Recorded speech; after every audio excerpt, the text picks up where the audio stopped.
नमस्कार, तुम्ही पाहतात युगवेद न्यूज. 3 इडियट चित्रपटातील फुंगसुक वांगडू हे पात्र तुम्हाला आठवतच असेल, पण त्या पात्रामागचा खरा माणूस आज स्वतःचा जीव धोक्यात घालून आंदोलन करत आहे. देशातील प्रसिद्ध अभियंता, शिक्षणतज्ज्ञ आणि पर्यावरणप्रेमी सोमन वांगचुक यांची प्रकृती दिवसेंदिवस खालवत चालली आहे. तरीही सरकारकडून ठोस प्रतिसाद मिळत नसल्याची चर्चा सुरू आहे. आज नेमकं प्रकरण काय आहे, चला जाणून घेऊया.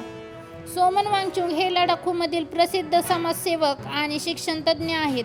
3 इडियट चित्रपटातील फुंगसुक वांगडू हे पात्र त्यांच्या आयुष्यावर प्रेरित असल्याचं सांगितलं जातं. सध्या ते लडाखू संविधानाच्या 6व्या अनुसूचित संरक्षण, पर्यावरण संदर्भ आणि स्थानिक नागरिकाच्या हक्कासाठी आंदोलन करत आहेत. या आंदोलनाचा भाग म्हणून त्यांची प्रदीर्घ उपोषण सुरू केले आहे. मात्र आता त्यांच्या प्रकृतीत बिघड होत असल्याचं समोर आलं आहे. डॉक्टरांनी आरोग्याबाबत चिंता व्यक्त केली असून तरीही वांगचुक आपल्या मागण्यावर ठाम असल्याचं दिसत आहे.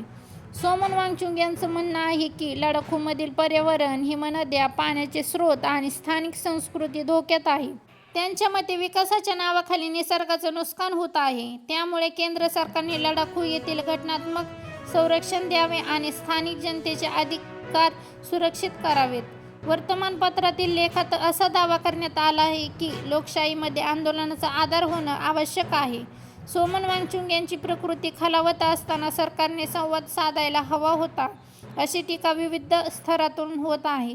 अनेक सामाजिक कार्यकर्ते आणि नागरिकांनी सरकारने तातडीने चर्चा करून मार्ग काढावा अशी मागणी केली आहे. सोमन वांगचुक हे केवळ सामाजिक कार्यकर्ते नाहीत, ते अभियंता, संशोधन आणि शिक्षण क्षेत्रातील मोठे नाव आहेत. त्यांच्या विद्यार्थ्यांसाठी नाविन्यपूर्ण शिक्षण पदवी विकसित केली. लडाखमध्ये पाण्याच्या टंचाईवर उपाय म्हणून त्यांनी विकसित केलेला आईस स्तूप हा प्रकल्प जगभरात प्रसिद्ध झाला. त्यांच्या कार्याला अनेक राष्ट्रीय आणि आंतरराष्ट्रीय पुरस्कारांनी गौरवण्यात आले आहे.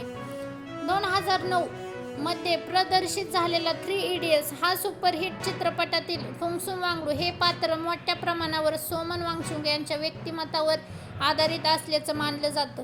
त्यामुळे आज त्यांच्यावरही ही परिस्थिती अनेकांना भावनिक करत आहे.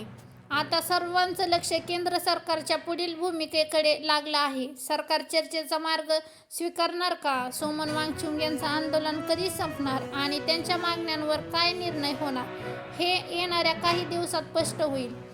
या संपूर्ण प्रकरणाबद्दल तुमचं मत काय? सोमन वांगचुक यांच्या मागण्या योग्य आहेत का? तुमचं मत कमेंट करून नक्की सांगा. व्हिडिओ आवडला असेल तर लाईक करा, शेअर करा आणि युगवेद न्यूज चॅनलला सबस्क्राईब करा. धन्यवाद.